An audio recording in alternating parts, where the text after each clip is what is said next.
The following is a production of DallasCowboys.com and the Dallas Cowboys Football Club. How about them Cowboys? Go Cowboys! This is Cowboys Camping Out. Presented by Solo Stove. And broadcasting live from training camp in Oxnard, California.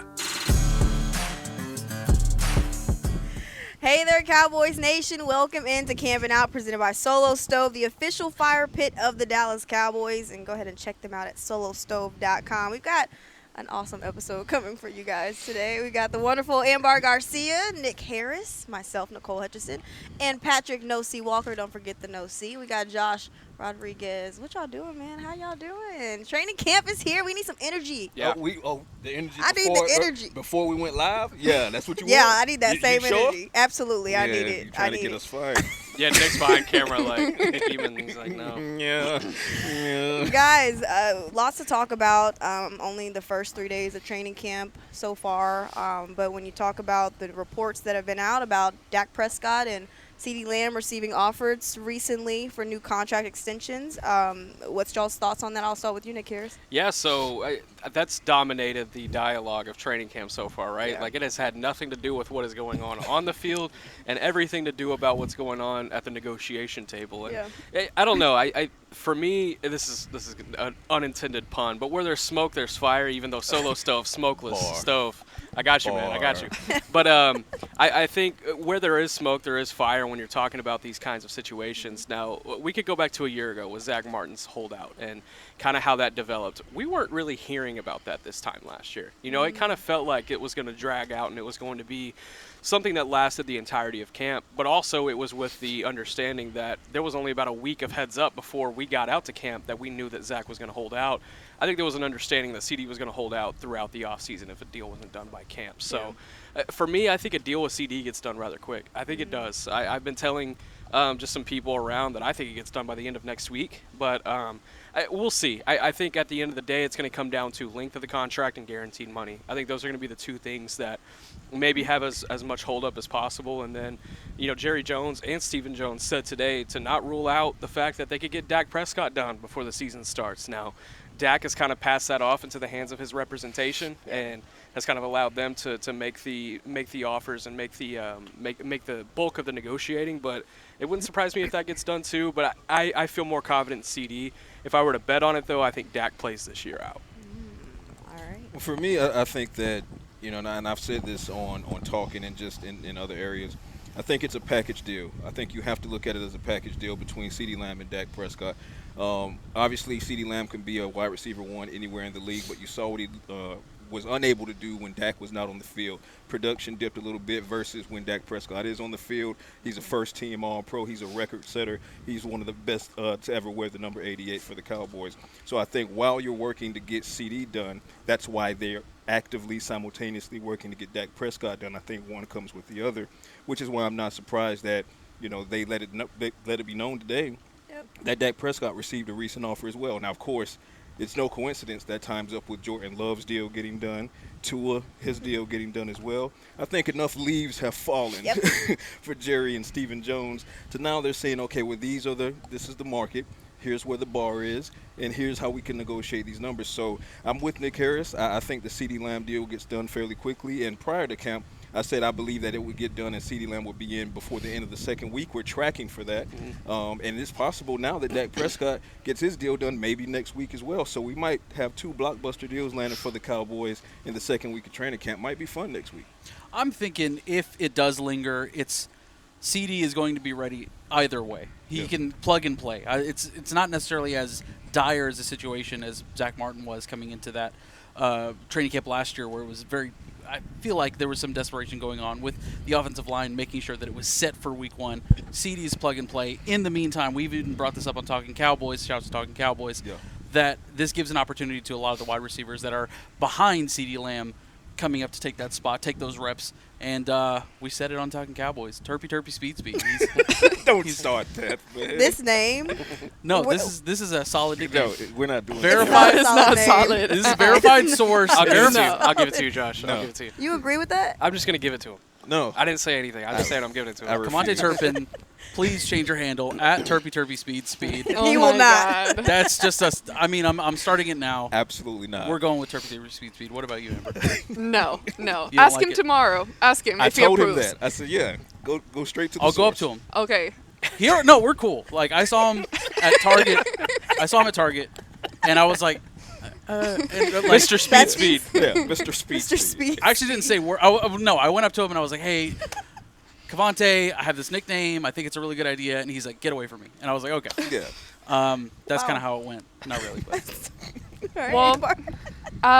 no, all I have to that. I mean, I'm tired of contract talks, but that never ends. Yes. You know, Yeah. it sucks that every year we get out here, there's some type of contract talk in the recent years that we're doing. So hopefully they can figure it out, get something done rather quickly. And especially because I do think it's it's very, very important the time that he's missing. Like, he needs to be out here. It's great for the younger receivers behind him to be getting all those reps, and they've been doing really, really good and taking advantage of that. But at the same time, you do need to keep that chemistry going. I've said it on previous shows where I don't want it to take multiple games for them to get going together. It's one thing you're practicing in your backyard at home with your buddy versus being in a game where you have now defenders and other teams trying to attack you and all of that, and you're trying to run those routes. But you weren't able to spend money during the off season on other things. You're having to save all this money for the contracts that are up very, very soon. So hopefully we can get this talk done and freaking start talking about football. I hate to break it to you, but I think once these two contracts get done, then we're talking about Micah Parsons, That then we're talking part. about Deron Bland, Jake Talking about Ferguson, Demarcus Lawrence. never Demarcus ending. Lawrence, Zach Martin. I mean, Never it's ending. never Stop. gonna end. Stop. It's not not. It's never Yeah. gonna end. Osa Odigizua, it's not. The gonna list stop. goes on. Yeah. It makes you wonder what those guys' mindsets Ay. are. You know, like Ooh. the Osas who's going into a contract year, Yeah. DeMarcus Lawrence. Zach Martin's a little bit different just because he's kind of teetered with the idea of retirement after this season. But even he's still included in that argument.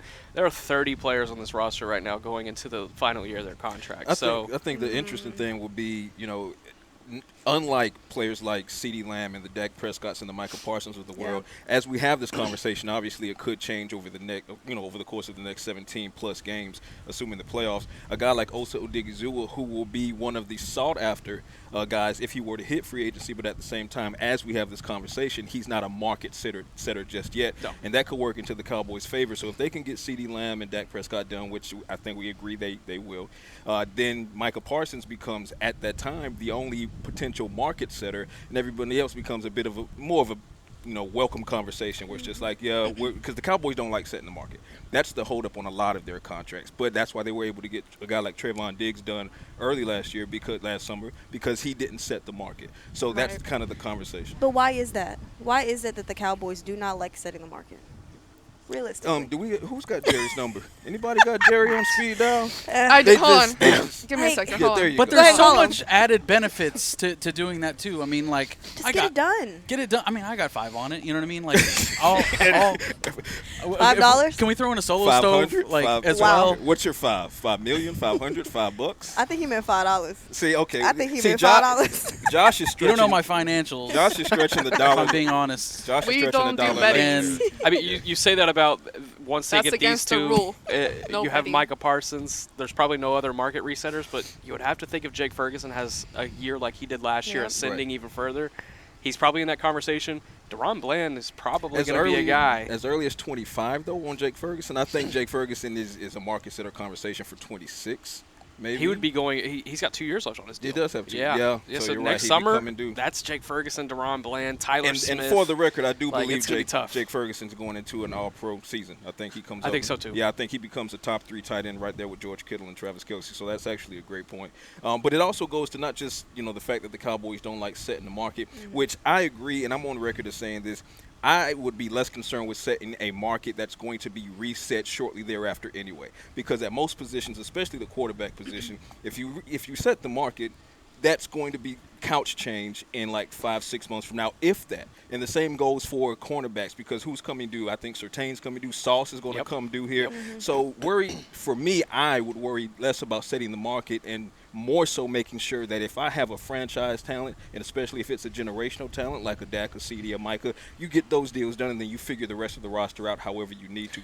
I can agree with that because, well, and now it makes sense because Stephen Jones actually mentioned in his press conference that that was something along the lines of what Zach Martin did. His deal was already sealed and done, and then he kind of felt like he was underpaid, right? Because the market doesn't stop. It keeps going. Exactly. So I think that just kind of makes it difficult, though. But for guys like CeeDee and Dak, I mean, those are certain guys that you just have to get done immediately. That's just my thoughts. But I'll also add this, and this is a part of the conversation. This is a talking point that not a lot of people understand. When you're negotiating with the Cowboys front office, you have to understand that they view salary cap management as a big talking point in that they would love to go longer on their contracts than shorter. So one of the talking points that kind of held up Dak's initial contract talks prior to his last extension was that they wanted to go 4-5. Dak and Todd France, they want to come 4-3. So I say that to say the Cowboys, if they can get a 4-year deal or a 5-year deal, that allows for more cap flexibility. Not so much if it's a 3-year deal, but from a player standpoint, especially if you're at the top of your game and you're at the top of one of the top positions in the game, you want to get back to the free agency market as quickly as possible. So, when this Dak deal it does land, and I say when because I believe it will, I wouldn't be surprised if it was a 3-year because that's always on the table when you're talking about Dak Prescott's representation, Todd France. That's kind of what he would like to do. 4 years obviously is a possibility, but 3 wouldn't shock me. I'm under the impression that's the holdup with the CeeDee Lamb deal as well. It's the length. It's CeeDee probably wanting 3 and the team wanting 4 or 5 because that's a lot of money you can push out, and that's more spending money that they can have here in 2024 and 2025 beyond. And the cap's, pandemics notwithstanding, the cap's not moving backwards.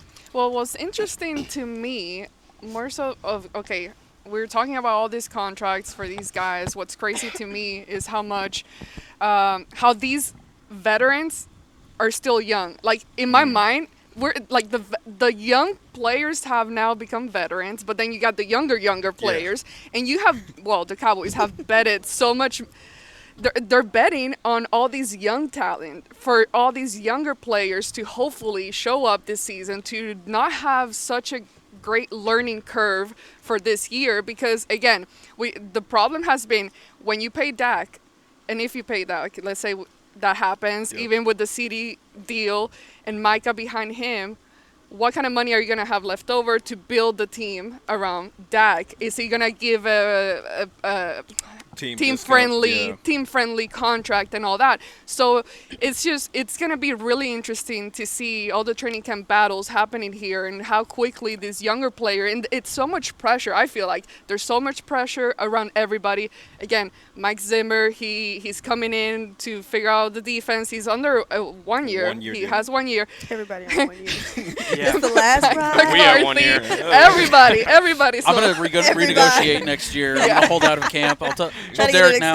Yeah, we got to renegotiate. Nick this. Heatman's right there, so we'll need to renegotiate this for next year. Honestly, it's wild, but it's an interesting. Call me talk. Snack It's fascinating Mark. you mentioned that saying? because that's certainly part of the negotiation. Is like, hey, if we give you this number, you're gonna have to work with a lot less, which means your value is gonna have to be a lot higher than what you've given. And Dak Prescott, he said a couple of times, like, hey, I don't play for money. But he said, what was this, on Thursday, that he has a responsibility to uphold, for the other quarterbacks in the league to be able to, keep that value rising and keep that number rising, and then also his family, So at the end of the day, like those two, that tells me that he is going to set the market, and he's probably not going to take a whole lot of breathing room. Like it could be like a LeBron team-friendly deal where he gives up $1.5 million, and then his son just happens to get $1.5 million more in his contract. So it could be a situation like that. I do think that he either set the market or he come damn close to doing so. There's something that Dak Prescott said on Friday that really stuck out to me because, like you said, Harris, obviously now he's kind of realizing the weight of the comment, I don't play for money. Okay. He sat back. He slept on that. His agent called him and said, don't ever say that again. But what he said on Friday when it came to is he trying to set the market, it was, I've already gotten money, and I'm not going to look another player in the face and ask them to take, less so that I could get more.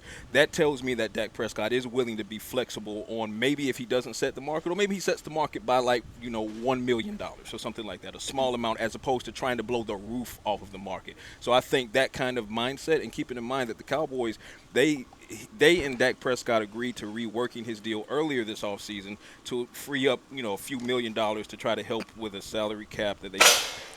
Wow.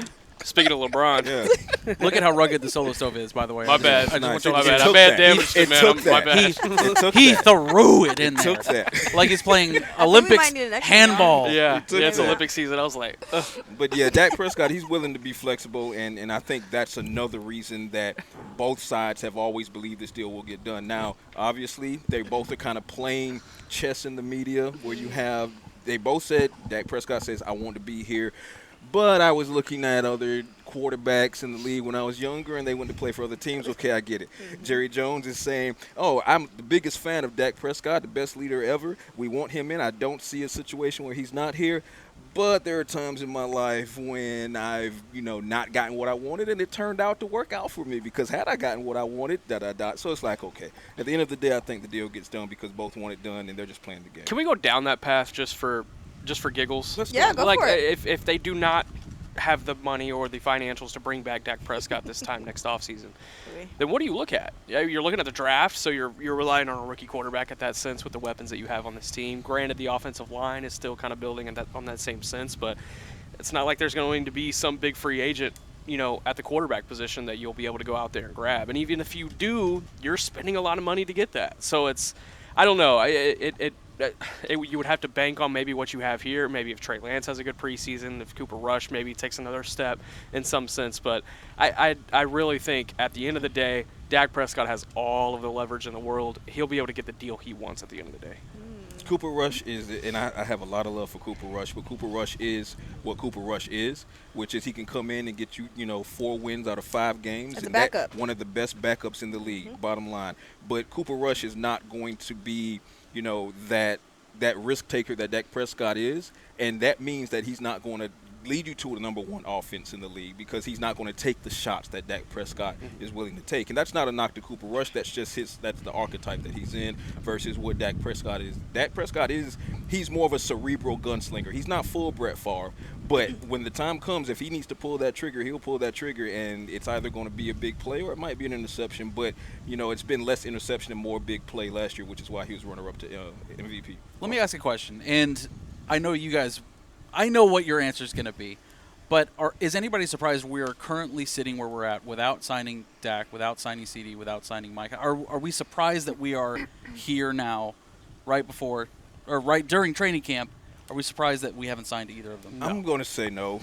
Because they've been writing about this for exactly a year on DallasCowboys.com. If you're not keeping up with their articles, but yeah, it's no surprise to you guys. It's not surprising because of the size of each deal, let alone all of these deals converging at one point. It's a lot of money that has to be negotiated, and not just that, it's the structure of each deal that has to be negotiated. So these types of deals take time. It's not a 1-year re-up at a veteran minimum. That's an easy deal to negotiate. It's here's the money, your value says this. Take her to leave it. We could find another guy to come in for 1 year at the veteran minimum. But when you're talking about generational talent and you're talking about a deal that could be upwards of $200 million on one hand, and Micah Parsons eventually being the highest paid player in the history of the league, those deals take months, sometimes years to get done.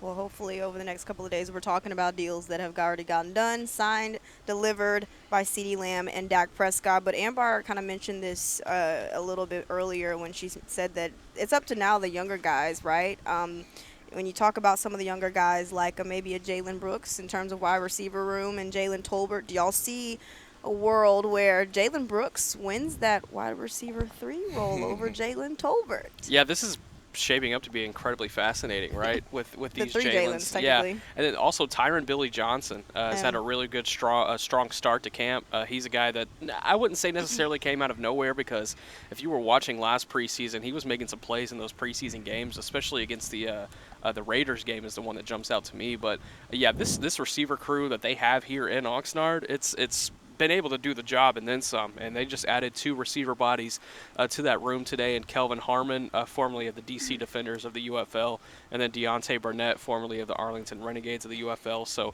2 more guys just kind of add within that mix. I mean, there's a lot of talent in that receiving room. It's just not a whole lot of proven talent, but I think they should be comfortable with what they have. But let me say this, and I'm not trying to be pessimistic, Because I'm a very optimistic person. Yeah. Actually. Oh, For yeah. those who know me, Of for those who course. know me, Yes. That's I'm a right very on brand. optimistic Yeah. person. Just No, I look at the ball bright of side. sunshine. Ball I of look sunshine. No comment. a little attitude. Yeah, we all know Just a Amber little as a attitude. bright bit of sunshine in our day. Just Each a and little every day. attitude. Yeah, Right. yeah. I'm not Nicole, but I bring some optimism. I mean, I try to bring the little brightness to everybody's day. Dang. No, Nah, but it's the energy my drink. my point is, and I don't want this to be taken the wrong way because I actually love everything that I'm seeing from those younger players at wide receiver, but I've been here like 10 times now, like 10 years, and every time, like it always happens when players tend to stand out at camp, and it doesn't always necessarily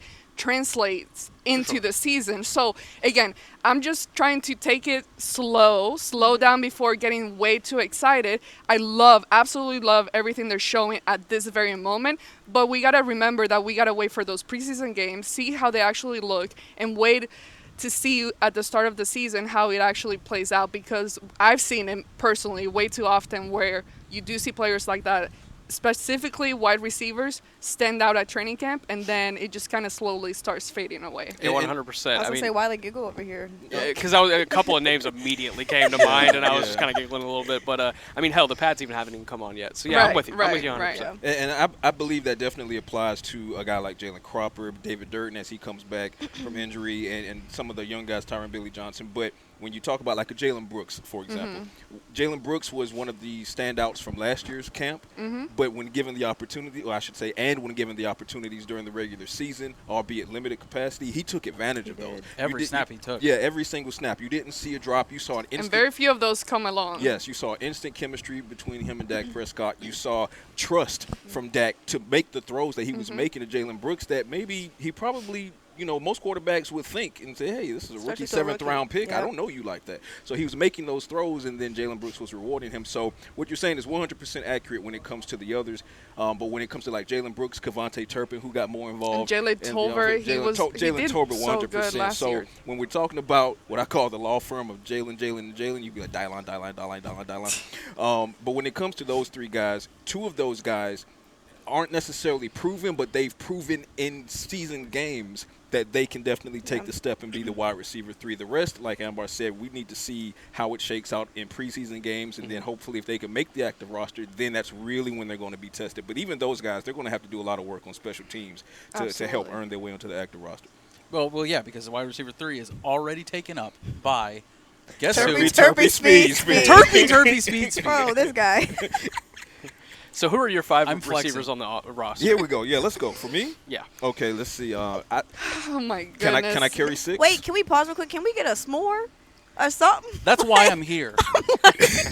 Then can I'm we gonna be start the completely honest. marshmallows? I was told there would be Okay. s'mores. You were right. They're right here, I ladies mean, and gentlemen. The A s'mores perfect are use for right. the Called Solo Camping Stove Out? presented There by we go. Solo Stove There on we go. DallasCowboys.com. The official fire pit of the Dallas Okay, Cowboys. so while I'm Solo preparing, Stove presented Check by them out. Solo. whilst I'm preparing my s'more, my question to Harris is, can I carry a +1?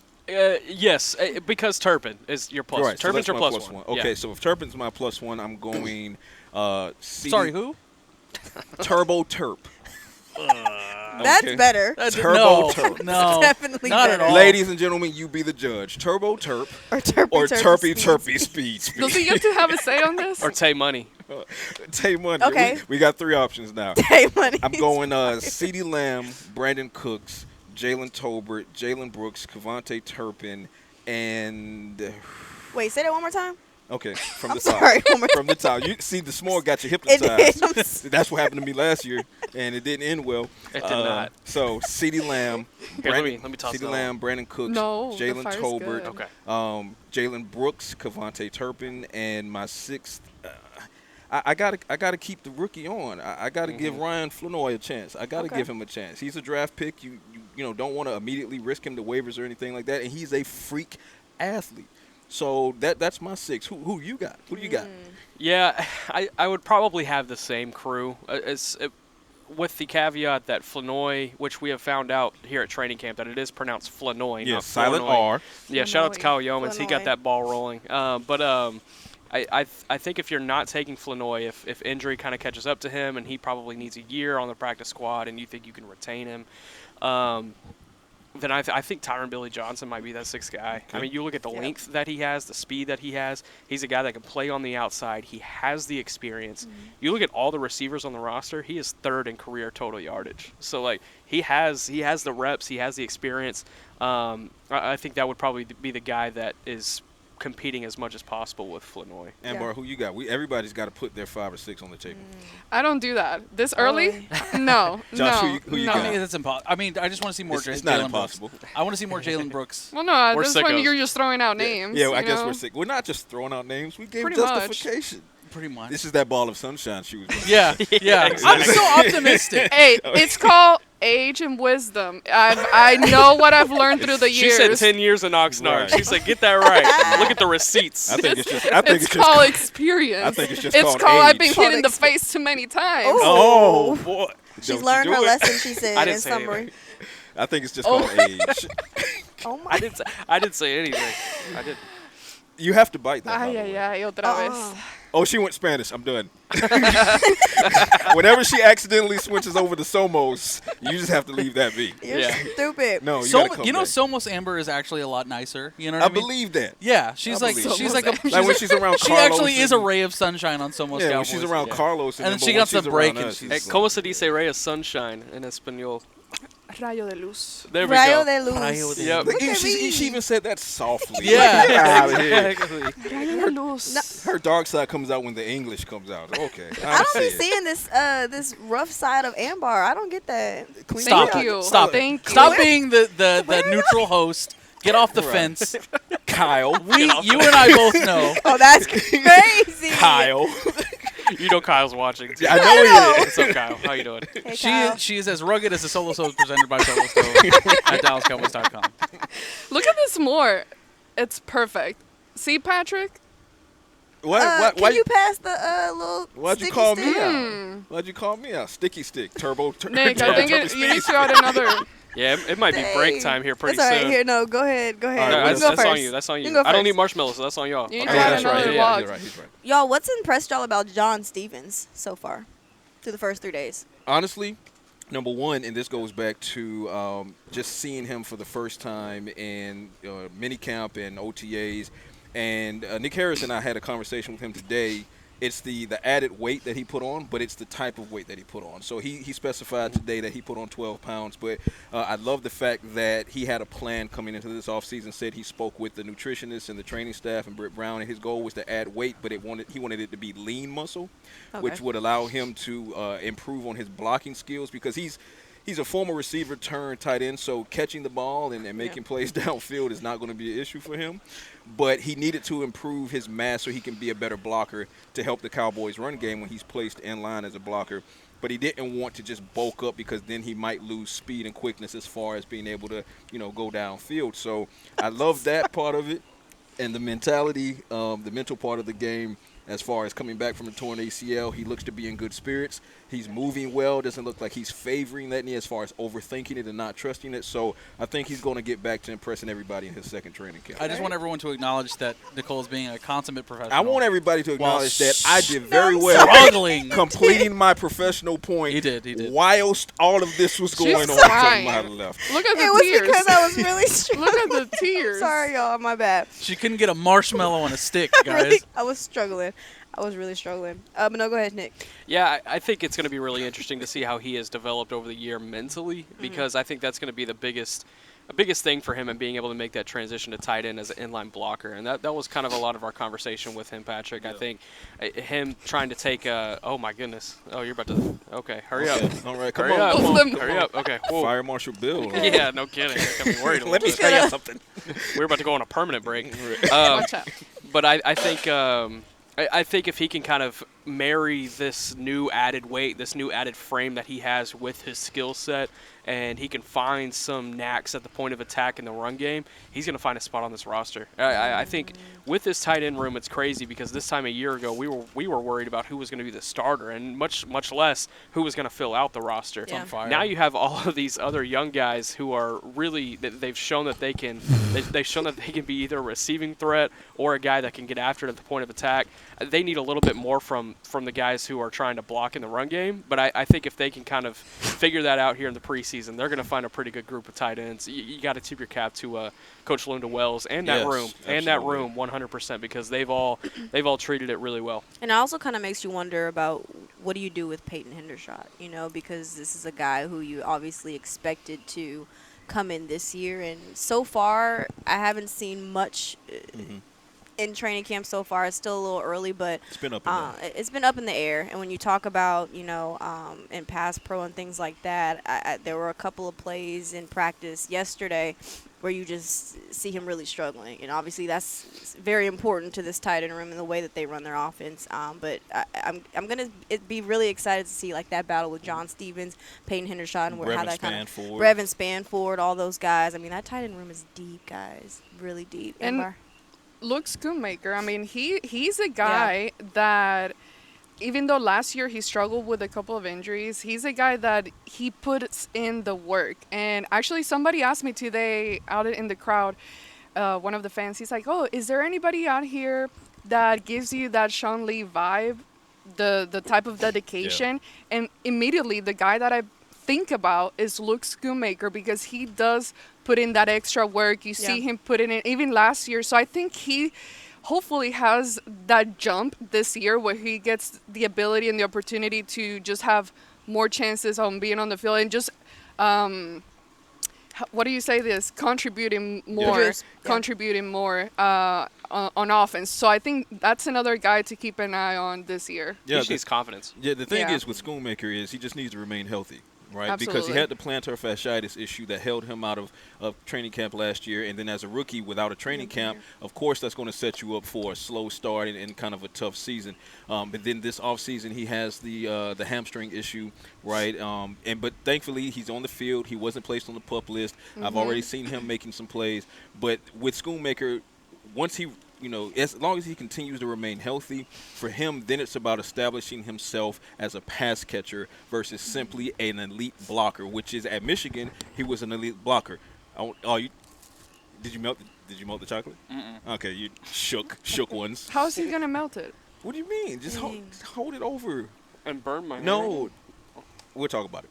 Okay. So, Schoonmaker, my thing is directions on solo still. There you go. Remain healthy for Luke Schoonmaker and show that you can be a pass catcher as far as two tight end sets opposite Jake Ferguson. If you can do that, it's going to go a long way, especially for the Cowboys offense, because that means if Jake Ferguson and Luke Schoonmaker are potential pass catchers, it's not so much of a tell when Schoonmaker is on the field, even if it's just a single tight end set. If Schoonmaker's on the field right now, it's probably a run play, and the defensive coordinators will key in on that. But if you can prove that, hey, I'm not one-dimensional, now they have to account for that. Keeps the defense on their heels. All right, we're going to take our first break. You are watching Camping Out, presented by Solo Stove, the official fire pit of the Dallas Cowboys. Check them out at solostove.com. Todd thought it would be secure to jog in the cheetah savanna. Todd believed the big cat repellent he bought online was reliable. And now, Todd is trying to be faster than this cheetah that can run 80 miles per hour. But the good news is, Todd has AT&T 5G that is fast, reliable, and secure.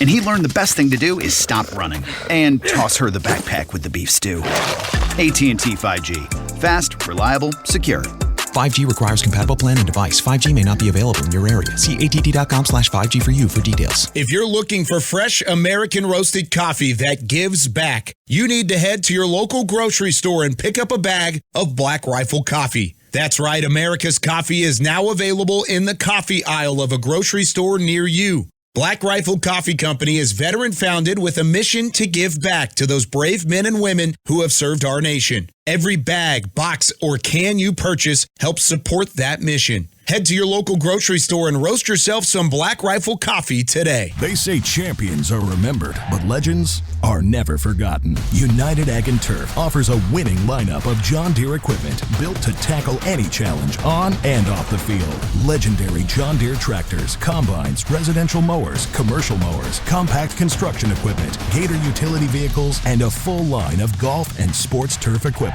United Ag & Turf, the official Ag & Turf equipment supplier of the Dallas Cowboys. Visit UnitedAgAndTurf.com to find a location near you. Life doesn't stop when the economy is uncertain. The market might not care you have a wedding to plan. or a kid to put through school. And inflation doesn't know you've got a family to feed. But Bank of America does, and is here to help. With digital tools to help you save and local experts nearby, you can keep life moving forward the way you need it to. Bank of America. What would you like the power to do? Learn more at bankofamerica.com. Bank of America N.A., member FDIC, Equal Credit Opportunity Lender. Back to Cowboys Camping Out.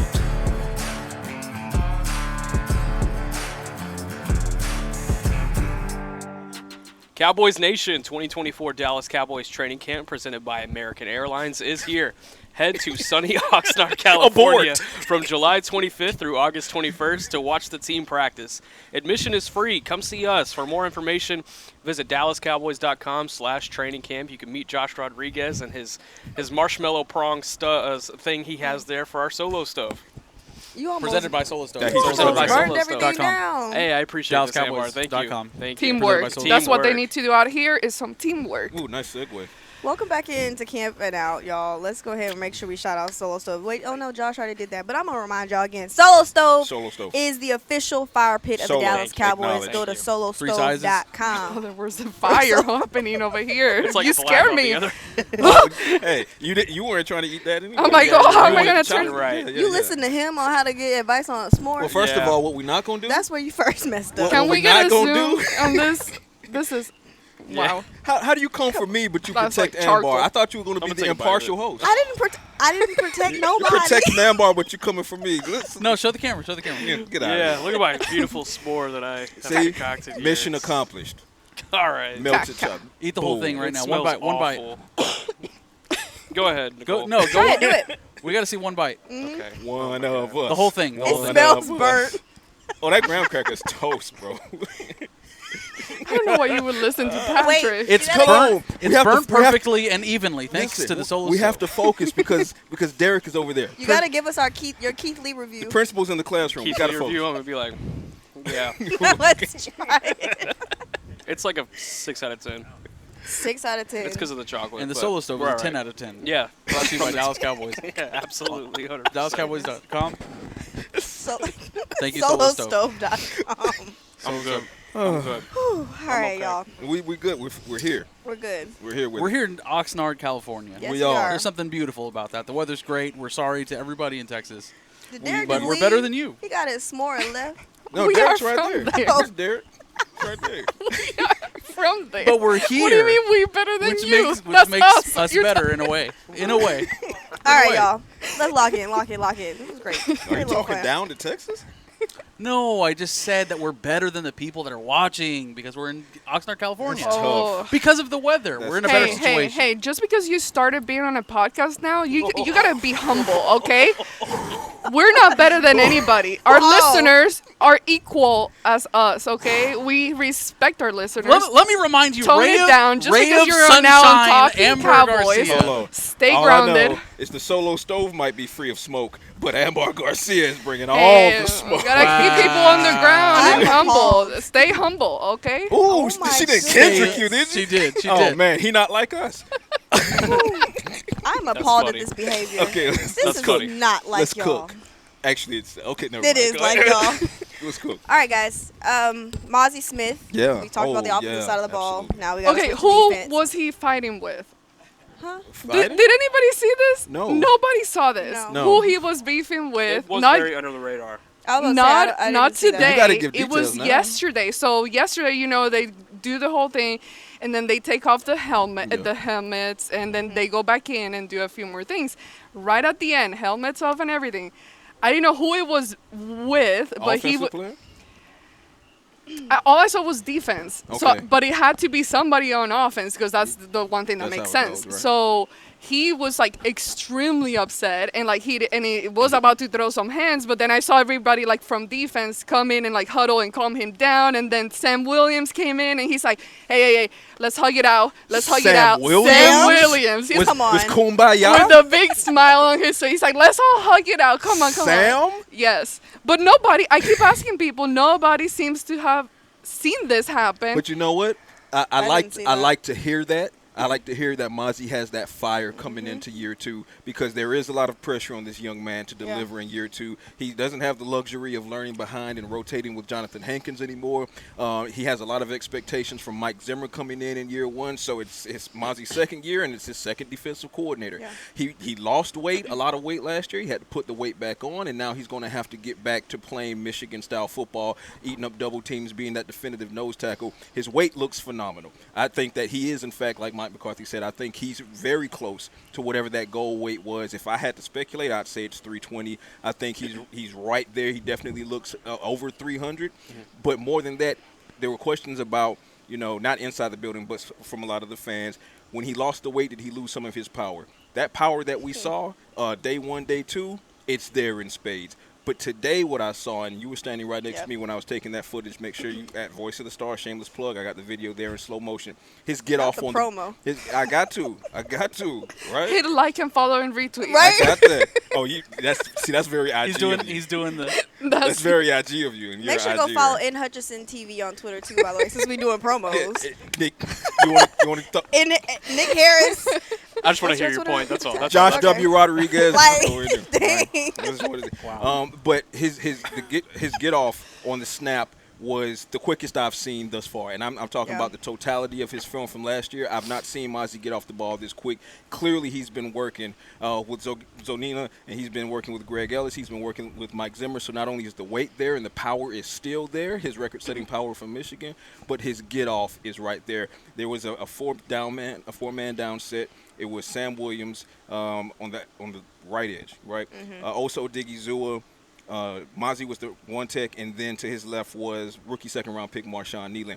And Mozzie was quicker than everybody except Sam Williams, but I think that he was even a hair quicker than Sam Williams, and Sam Williams, to me, has the quickest first step outside of Micah Parsons on this defense as far as the edge. So if Mozzie can put it all together and consistently build on what I saw today and what I saw yesterday, then he'll be more than all right. The Cowboys will be more than fine as far as DT1, or I should say NT1. The question then becomes, what does that rotation look like behind him? Yeah, and I think for me, it's I did this last year too. I don't even look at those guys in the trenches until the pads come on. Yeah. But I think that's an interesting thing that you could at least look at is the get off, because that is something that I think could translate whenever the pads get on. And that was one of the bigger criticisms that he had last year was that he was slow getting off the ball. He couldn't get after the pocket. And I think if he can kind of show that he's going to do those two things, then maybe this defensive tackle question can be, absolved a little bit easier. Because for me, that's easily the biggest concern going into training camp is this defensive tackle situation. Like, not only an unproven one tech that you're going to have to start, whether it be Mozzie Smith, 7th-round pick Justin Rogers, or undrafted free agent Denzel Daxon. But you look at the 3-tech position with Osa Digizua, we almost saw it because he was battling a hamstring injury during minicamp. But if he goes down, who's behind him? Are we talking about Chauncey Golston? Are we talking about maybe Marshawn Nealon, Viliami Fehoko? Like, who slides into that role? And I think you would be asking somebody to play out of position to take over for Osa Digizua. So, I mean, that interior defensive line, it is a major concern for me right now overall. But I would like to see what Mozzie Smith has to do whenever the pads come on in this preseason. I think it's going to be really, really big for him. I'm sorry, go ahead. Go ahead. My bad. I'm genuinely surprised there hasn't been any added veterans at the one technique, and Agreed. getting somebody in there, a veteran that could take place of Mozzie if need be. But at this point, I think it goes to show the progress that Mozzie's made since the end of the season. They know something that we don't. Obviously, without getting a vested veteran in the door right now, but there's still time. I think they have an ace up their sleeve. I do believe they have an ace up their sleeve. Believe so? As long as the ace that I'm thinking of remains a free agent until they need to pull it out of the sleeve. Exactly. Okay? And I've said the name on the podcast, but I'm not going to say it here because now I can. Linval Joseph. I didn't want other teams to. Yeah, because they're listening. I was trying to help the crew. Will, McClay, Steven, I was trying to help you guys out by not saying the name. On other podcasts, but not this one. Because I can wise up. right? I thought about it, and I was like, You don't think other scouts and teams know what free agents are available? I don't know what they're doing in their houses. Oh, I'm trying to keep our house in order, right? It's okay, Linval Joseph. The Eagles write that down. Yeah, okay. Well, how he's going to do it, how he does. But we agree. I think that's the ace of the Cowboys sleeve. As long as a guy like Linval Joseph, who obviously has the pre-existing relationship with Mike Zimmer, much like Eric Kendricks had, I think that's great if it were to come to fruition. My question for you, Josh, would be simply this. Yes, I believe the Cowboys, they always know more than we know about the players and the development. And it's showing with Mozzie, for example. Like right now, those questions are slowly starting to be answered, and hopefully they will be answered by the time, camp breaks August 22nd, okay? That being said, even assuming Mozzie pans out, you still have a depth issue as far as 100%. Who is it? Carl Davis? Is it Denzel Jackson? Is it rookie 7th-round pick Justin Rogers? Where does Chauncey Golston fall into that? Going into his contract year, who he needs to have a big year as well. So that's my question. So even if Mozzie Smith, and I believe that he definitely, looking at what I'm looking at, I believe that he can be that answer at NT1. But behind him, who? The question is who? I think the way they're playing it out. Linval Joseph aside, I think they're planning on him to be that guy. And if you're a team with a cap issue at the moment, you may not be able to get a Linval Joseph at this point. Air quotes on that cap issue. Don't get me started. Possibly in the realm of a cap issue, maybe possibly.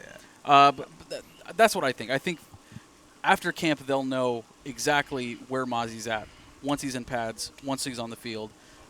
Going up against a new-look offensive line, I think then you'll kind of tell where they want Mozzie if he's going to be where they want him to be, and then what type of depth they're going to bring. Is it going to be someone that starts ahead of Mozzie or just depth? Well, get this deal done with Lamb and Dak, and you'll have plenty more cap space. That part. That would be year 2. Like, you cannot... you cannot use your first-round pick and not use him on year 2. Like, that, again, that is very highly valuable, especially when you don't have money to be spending on free agency, when you're not making big splashes during free agency. Now you're heading into year 2, and he has, it's not a choice. Yeah. He has. That's what Micah said. Micah said it too. Yeah, exactly. So now, hopefully, by them bringing in Mike Zimmer to put some magic on the defense, hopefully that will coach him the right way. Zimmer glitter. Idea. And not only you cannot be coming up with names. We're not going with Zimmer glitter. No. The Zim effect. We go with that. That's nice. Why? Yeah, that one's nice. You're so aggressive. I disagree. So aggressive. Not only Mike Zimmer. I didn't know you were so passionate about glitter. I apologize. I hope you and glitter have it's a happy 2024, life. man. Can't judge.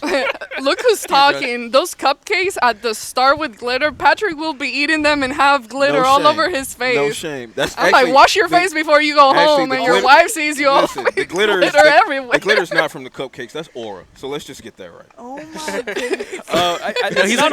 He's a Twilight vampire. That's what it is. No. Y'all are sick. Mike Zimmer and the defense. Vampires. Yeah. It's not only Mike Zimmer, I think, coming in to potentially help Mozzie Smith, but the addition of defensive line coach Jeff Scanino was very intentional, if you will. A 17-year NFL veteran at the defensive tackle position, played from 1993 to 2009, so he saw a lot of eras of football, a lot of different eras of physicality. He has a knowledge in his brain as a defensive line coach that will be able to help Mozzie Smith, and you've seen those two guys really connect here in Oxnard so far. You talk about whatever disagreement Mozzie Smith may have had with somebody yesterday. Scanino was the first one in there to kind of help bridge everything and get Mozzie cooled down and bringing him off the field. So that's big time, and especially if it's a relationship that he can be hard on him, but there's still love at the end of the day. I think that's really what Mozzie Smith needs this season. But we're going to see that relationship really foster as the year goes on. But it's very intentional why Jeff Scanino is in this building right now. And it's also evident with Scanino and Mike Zimmer and what they've brought to not only Mozzie, but how they're kind of revamping Micah Parsons, approach to this 2024 season. And he kind of mentioned in his press conference yesterday that, he had like a little reality check, had some tough conversations with some of his teammates, some of the coaches, and how he's, doing more as a leader. How much are you guys just looking forward to seeing that more so on the field visibly? I goes without saying, I'm absolutely looking forward to see it. Yeah. One thing I love that Micah said, I loved a lot of what Micah said and when he got to the podium late this week. But one thing stuck out to me most, and it relates to Mozzie Smith. Okay, so he's asked the question about Mozzie, how's Mozzie coming along, and what does Micah Parsons say? Micah Parsons says it's not about what I expect or hope Mozzie to do. Mozzie has to go out, and he has to be dominant, and he has to play well, because that's what this team needs, but also that's what Mozzie Smith needs.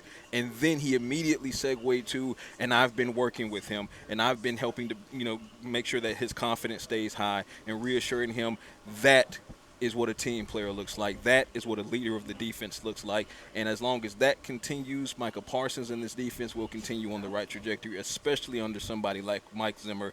And then keep in mind, we talk about Gonina and we talk about Greg Ellis, but there are other leaders in this coaching staff that are equally as proven and equally as valuable, and a guy like Al Harris, for example, right? Hello. So these are they're surrounded by leaders from a coaching perspective, and if Micah can now, in his maturity, because keep in mind, he's still a young man, okay? For all of the greatness that he has already achieved as an individual with these records, there's still a maturity that had to happen, but it comes with age and wisdom, and it feels like Micah is getting wiser as he gets a little bit older and starts to understand his impact on those around him. And for those listening, if you guys haven't watched the interview, go to DallasCowboys.com DallasCowboys.com and watch the interview, because it gives you a different look, a different feel of like him coming in and presenting himself in front of the media and speaking very differently than what we're used to reading on Twitter or on another podcast. So I'm just saying that's a good yeah. But that one is not sponsored by Solo Stove, so does it even matter? But the point is, it's great. It's great to see him starting training camp. Patrik, focus. She said focus. I'm with you, AG. How you say focus in Spanish? Enfócate. Enfócate. That's a little too close to. What'd you call me? I see. That's a little too close to. Okay. Go ahead. No, that didn't sound like nothing. I'm Stop listening to you, it. AG. I'm with Stop you. it. Go Stop ahead. it. My point here is that it's great to see him speaking that way, because we know everything that's being talked about, and we know some of the things between teammates and all of that. So for him to stand up there, I think everyone deserves a little bit of grace and the opportunity to change and improve. So I love the way that he started off training camp. And so far, so good. And that leads me to think, okay, maybe Mike Zimmer, he's known as the guy that's going to get people in line, So the point is, I like it. Yeah, and he said earlier today that Mike Zimmer and him have had breakfast every morning since they've been in Oxnard. So, it's a much different conversation than the one we had with him at the end of minicamp, where he said that they've maybe exchanged 20 words together. So, that relationship is going to be really big to foster here in Oxnard. So, I'm very curious to see where that relationship stands whenever we get back to Frisco. Something about that Zimmer glimmer, I thought you said glitter. Which one is He's changing it up. I changed it up. Way to hold him accountable. I can rock with that one. Way to hold him accountable. Yeah. Way to hold him accountable. Hey, man, I'm changing it up. Don't worry about it. I'm with you. I'm with you.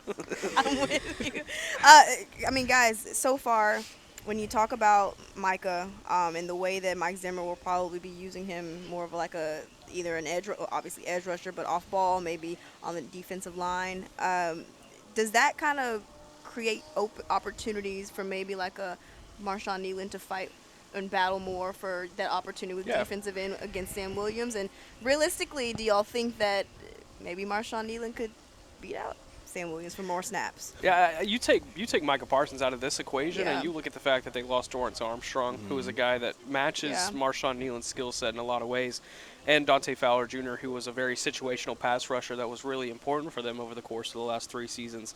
Marshawn Kneeland's going to have his opportunities, as will Sam Williams and as will Micah Parsons. There's still opportunities for Micah Parsons on the table too, believe it or not. So I think if you factor all those things in, all those 3 guys, they're going to have shots. And for me, I'm still not necessarily trapped, but I feel like the question of if Marshawn Kneeland could overtake Sam Williams, I think it's an apple and it's an orange. Okay, I think that when you look at Marshawn Kneeland, he's quite literally a junior tank.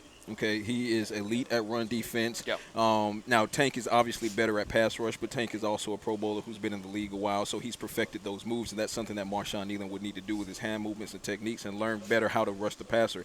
But when you look at Sam Williams, I said earlier, he has the quickest get-off on the edge outside of Micah Parsons. He is a pure pass rusher who needs to develop more as run defense. So I think it's apples and oranges when it comes to those two. I think Marshawn Nealon is who's going to be in rotation with DeMarcus Lawrence. I think Sam Williams, his number of opportunities is going to depend on where Micah Parsons is lined up on any given play. If Micah Parsons is off the ball on that particular play, Sam Williams is coming off of the edge. If Micah Parsons is coming off of the edge, then the question for Sam Williams or Mike Zimmer would be, is that a set where you're sliding Sam in because you want a little bit smaller but quicker pass rush on that set, or do you pull Sam Williams and you get Osa in there, and it's Osa and Mozzie because you want more size in the middle? So it'll be interesting to see how that plays out, but I do think Sam Williams' reps are much more tied to where Micah Parsons is than it would be where Marshawn Nealon is. Yep.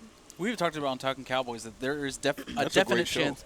Great show. Check it out, DallasCowboys.com. Yeah, best Hold on on. the Hold on. Oh, You've been I there know like y'all a week. You've been there like a week. I've been back. Back like a week. But I think there is a chance that Marshawn Yeah, Nealon jealous? takes Sam Yeah. Williams Wanna go snaps back? on special teams. The break is not good enough for you? I'm getting Ray of Sunshine barraged over here. I am a radio station. She's that sunshine on Mario, right? When he turns his back and then it starts to chase and you turn back around, he's like, yeah, that's what you are.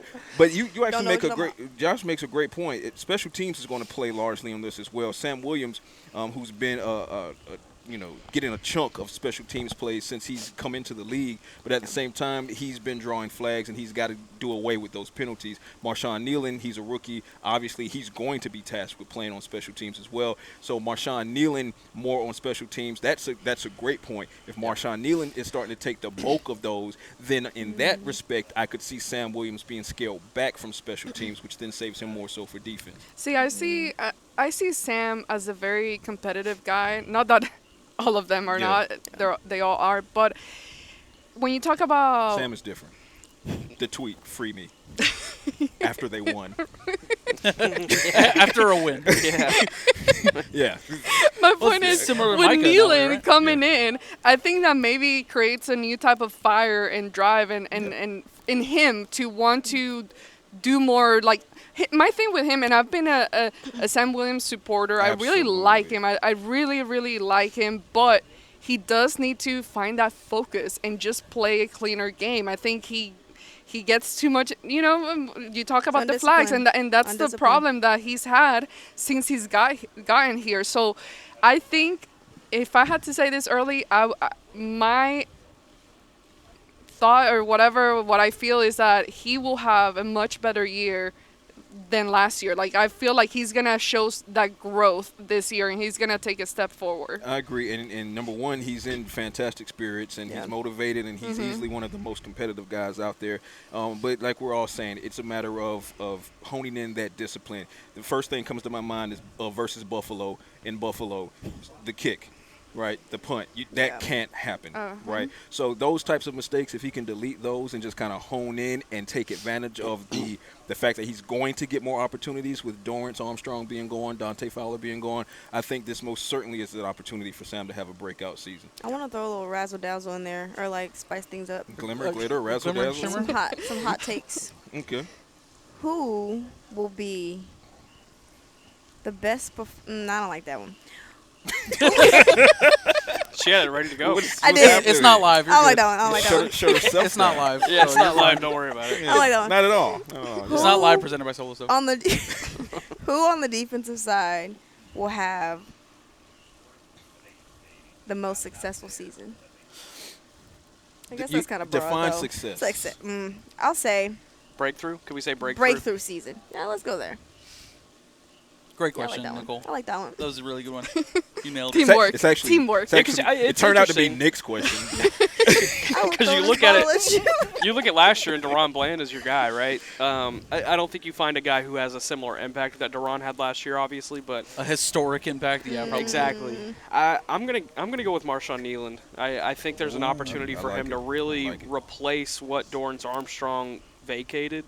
And I think he's going to be the guy to be able to do that, rotate in with DeMarcus Lawrence, and I think he's going to make the negotiation table with DeMarcus Lawrence a year from now really interesting. I'm going to go with DeMarvion Overshown. I completely forgot about Overshown, but yeah, you're right. What? Say I mean, what? you're 100%. No way. I know. No way. Yeah. The audacity. I had to jump in there because Yeah. I feel like everybody's on the DeMarvion Overshown train. He's showing out in practice. He's showing out on the field. It is going to be. Everyone's just so excited to see him play. Finally, in a Cowboys uniform since last preseason, where he unfortunately got injured. I just want to see him again on the field. Yeah, it's going to be fun. He's going to fly, and it's going to be great. It's going to be so much fun. I do want to go with DeMarvion Overshown, but because You can. I just did.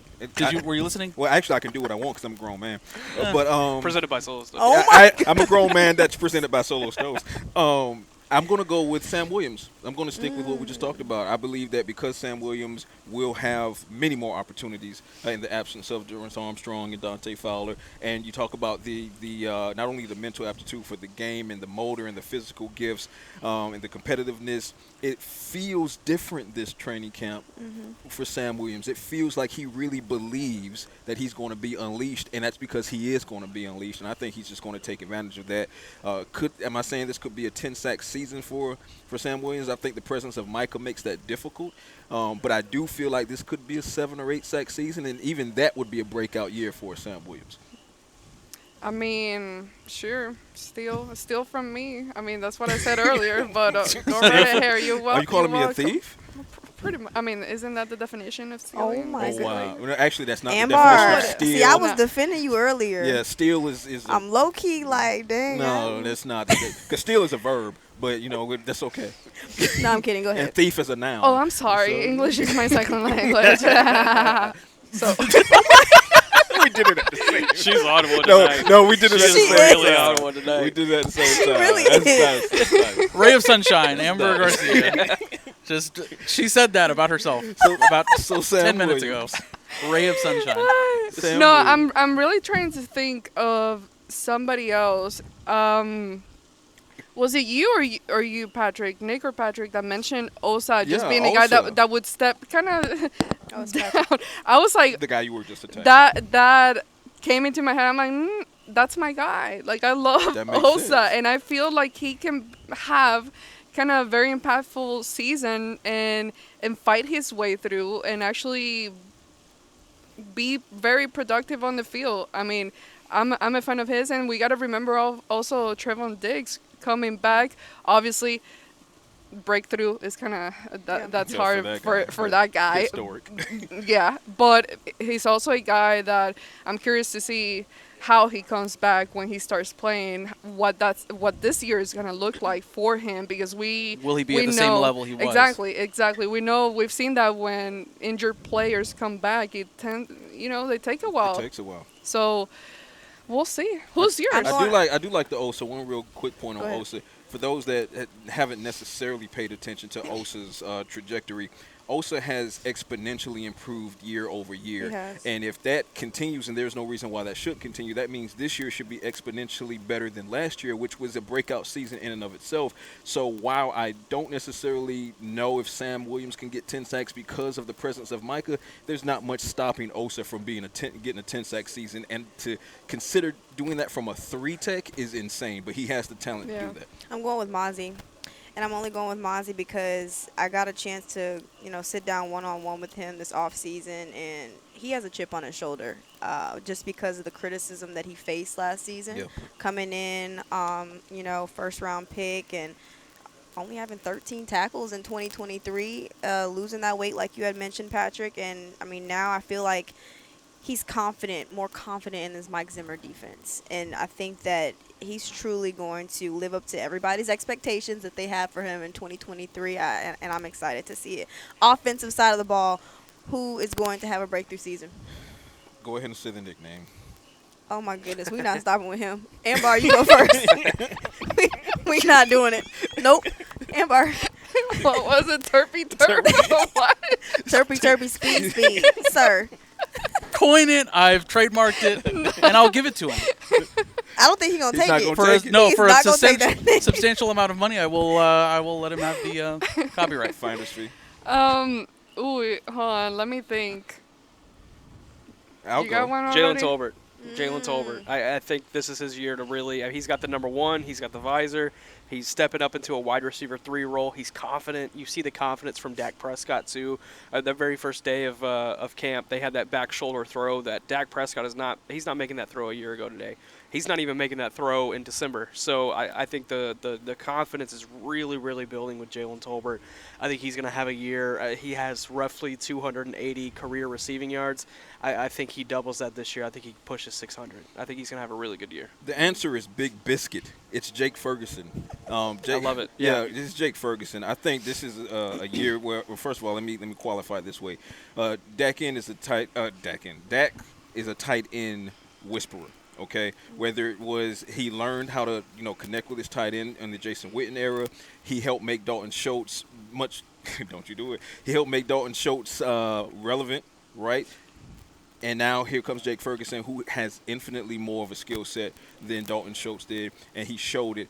And when you look at last season, as they switched over to the Texas Coast offense and they had heavy installs and things like that, Jake Ferguson, along with Brandon Cooks and some of these other guys, CeeDee Lamb, it was a slow start for the offense first 4 or 5 games or so, okay? Yeah. Now, there were other things like the offensive line struggles and injuries that factored into that as well. But once Jake Ferguson got going, there was no stopping Jake Ferguson, okay? So that being said, now that the heavy installs are behind them and they can play more freely, they know what the expectations are of Mike McCarthy in this playbook and where they need to be and the timing of everything.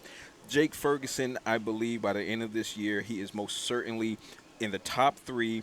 He's a first-team All-Pro, and he will be knocking on the door of 1,000 yards because I believe that although he's the tight end, and Brandon Cooks, I believe, is going to have a really good year as well, I think Jake Ferguson technically might be the second most targeted receiver on the team by the time the year is over. Cooks is going to get his, make no mistake about it, but I think Jake Ferguson might end up being right there with Cooks as far as targets are concerned. I was going to say Cooks, and it's weird to say this because you talk about a veteran guy that's kind of towards the later years of his career. Still vicious, but to me, I don't see how you do a year-end or a season-end year-end review. Is that how you say it? Year-end review, and you don't say to yourself, man, there's so many missed opportunities with Brandon Cooks. There's no way for you to see that and not realize that. So I think this is a year that they look at all of that and they create better opportunities for Dak to target him more because we saw that so many different times throughout the season, different games where he was open. He knows how to run routes and get open, and I think that the Cowboys underutilized them really on offense last year. Well, I think it was also because in the first couple of weeks they were still trying to find their identity, right? For more than a couple For weeks. more than first it wasn't 6, 7, that Chargers game was the first one that really. It was after that they really got on board. Man, I don't feel like it happened until after the bye week because even the Chargers game was really rough, and then they go to San Francisco. But I'm saying after the Chargers. After the Chargers, you're right, absolutely. Yeah. But also credit to Mike McCarthy, but also Brandon Cooks in this aspect. And as far as that relationship is concerned, by the midpoint of the season, we heard Brandon Cooks doing things like going off of the field and telling Mike McCarthy, "This is what I'm seeing. This is what I'm seeing. Can we check out this play and try this?" And then the very next play, it's Brandon Cooks for a big gainer. So the fact that Mike McCarthy is open to that type of real-time input from all of his playmakers and just players in general, that's the kind of cohesiveness that you need to continue to take steps forward from not simply being the number 1 offense, but being a number 1 offense that's so far above and beyond who number 2 is, because the Cowboys still had some struggles like with the run and things like that. So it's not as if they can't improve. They most certainly can. But I agree with Amber. I believe Brandon Cooks is definitely going to have an explosive year. He's not only is he saying all the right things, but we already know he can do all the right things, and he's mentoring guys like Jalen Tolbert, for example. You want to talk about one of the reasons Jalen Tolbert is progressing and taking these steps? It's Brandon Cooks, it's CeeDee Lamb, so it all works together. All right, Josh, real fast, your offensive player. Real quick, obviously presented by Solo Stove. Kevontae Turpin would be the one, but you have a new look offensive line, and I think one of the players most everybody is excited about is Cooper Beebe. I'll go ahead and drop a new nickname if that's okay with you guys. Can I unveil it? By all means. All right. Go ahead. I don't think we have a choice. BB Driver. Okay. BB Driver? Okay. I can allow that one, actually. Yeah. Baby Driver, He's the BB center. BB Driver. He drives the Yeah, offensive okay, I line. get it. Or I get it. let's go Okay, BB. Driver. I don't know. I don't like that one. I think No. Brock Hoffman wins that center spot. Woo! I really do. I think he wins that center spot. Hot take. And I Much think like the solo And stove. I think a year from now we're potentially talking about a right guard battle between Cooper Beebe and TJ Bass. All right. Well, that'll do it for this episode. Hopefully, we get a chance to do this again. What a way to over leave it. The next couple of weeks. Hell of a Next cliffhanger. couple of weeks. My goodness. But make sure to follow us on all of our content on DallasCowboys.com. We have our podcast. We've got our shows. We got all things Dallas Cowboys Training Camp. So make sure to follow us. But that's a wrap for this Camping Out episode presented by Solo Stove, the official fire pit of the Dallas Cowboys. Check them out at solostove.com. That's a wrap. This has been a production of DallasCowboys.com and the Dallas Cowboys Football Club.